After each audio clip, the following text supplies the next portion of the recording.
Hello, Brick Sculptors, and welcome back to Brick Sculpt. This is Chris, and I have an exciting new Lego piece video for you today. Today we're going to be talking about Lego piece 35480 in Bricklink speak. This is called plate, rounded 1x2 with open studs.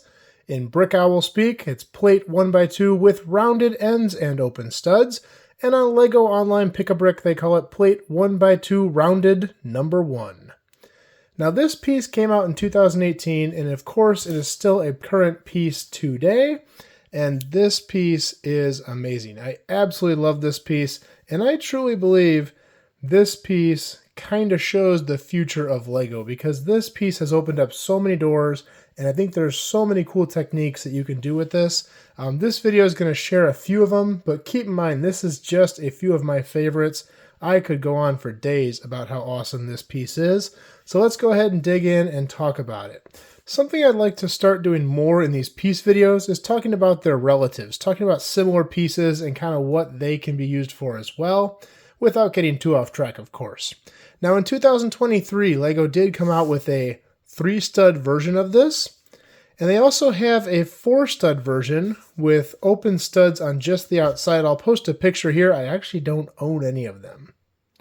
Both these pieces came out in 2023 and are of course still current today, and they're still pretty rare and quite expensive when you're buying them online.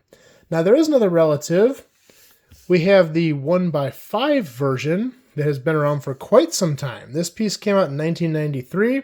It's 5 studs long, but with the Technic cross in the middle, so that can limit some of the uses, but it can also give you some new uses for it. One of my favorite builds I've ever done, I did with this piece, and that's this little tiny treadmill here.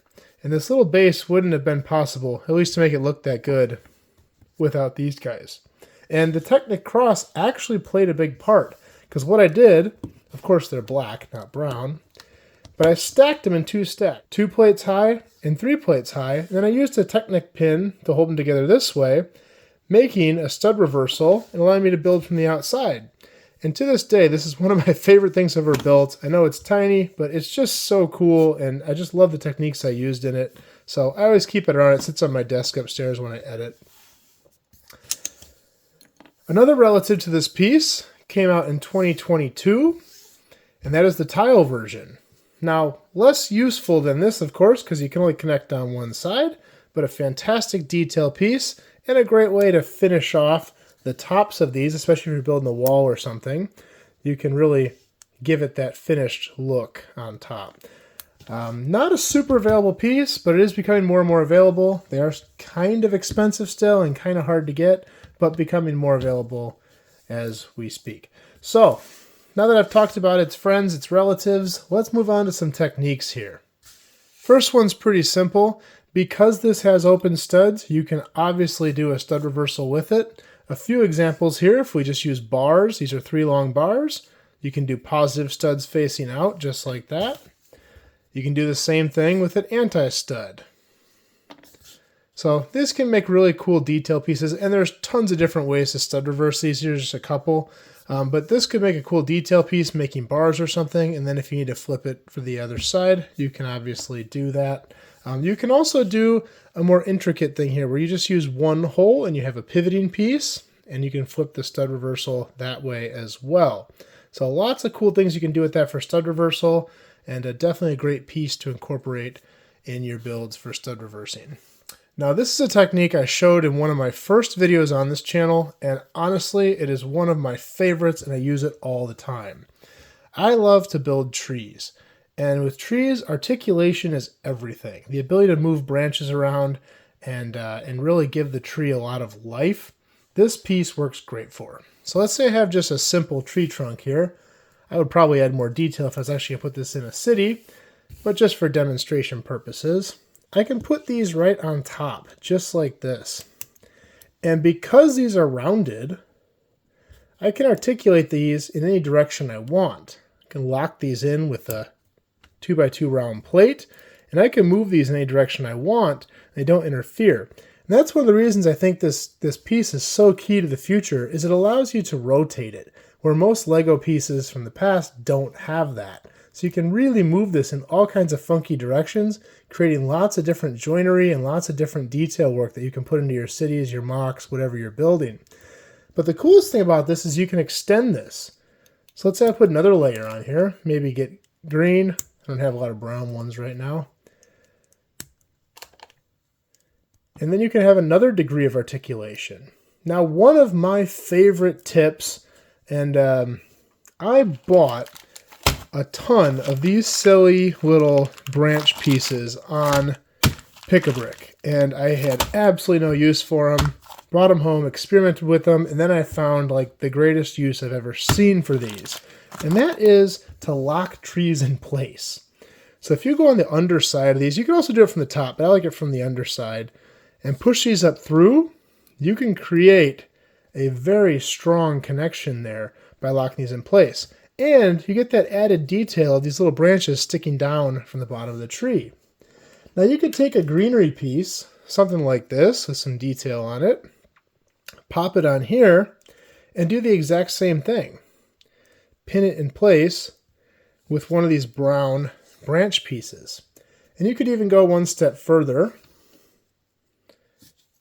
and put another branch out on here. Something like this if you want to make a very large tree. And again, you can pin these together in the same fashion. Now, the cool thing about this, when you build trees in this fashion, they're usually very fragile. But check this out. I can twist this, I can bend it, I can push up, down, every direction. Oh, made a liar of me. But look at how much stronger this is than a typical tree branch, and look how far it's sticking out. Such a great technique. I use this all the time in my cities and my mocks, and it really does make for a strong and good looking tree. So that's one of my favorite uses for this piece. Now obviously, if you guys look at any sort of mocks online, you know that these pieces are super popular to use in walls and in joints. Now a real simple use is to add detail. Let's say you want to make a wall weathered. So here I have an example of a wall using some masonry bricks, but breaking it up with some different, for lack of better words, you'd call it greebling. I don't know if you'd really call that greebling, but we'll call it that. I've got some 1x1 rounds in there. I've got some 1x1 corner rounds in there. I've got some 1x1 plates and 1x2 plate, and I incorporated some of these 1x2 round on both sides. It just makes for a nice weathered wall look. So just a great piece to incorporate into an old stone wall like that to give it some added detail, make it look a little bit more used and worn and weathered. Now you can also use these to curve walls. So here's a section I put together of some gray ones, and you can articulate this however you want. So let's say you have a base plate like this. You can put two stud spots down, connect two edges, and make it curved. Just like that. In my city, I have an entire huge wall of these in dark tan, and I'll put a picture of it here. And it's really cool because I use this technique. I can follow the curve of these old road plates perfectly, and it looks so good just having that kind of cinder block retaining wall on that curved base plate, which you really can't build a lot that matches well with those curved base plates. But these walls just look awesome. I love how that turned out. One of my favorite things in the whole city. But the cool thing with this is you can really make any shape you want out of this. So aside from curving it, you can also make it straight. You can put this down and you can kind of pick a point to curve it. Just like this. And you can lock it down on a standard base plate too at an angle.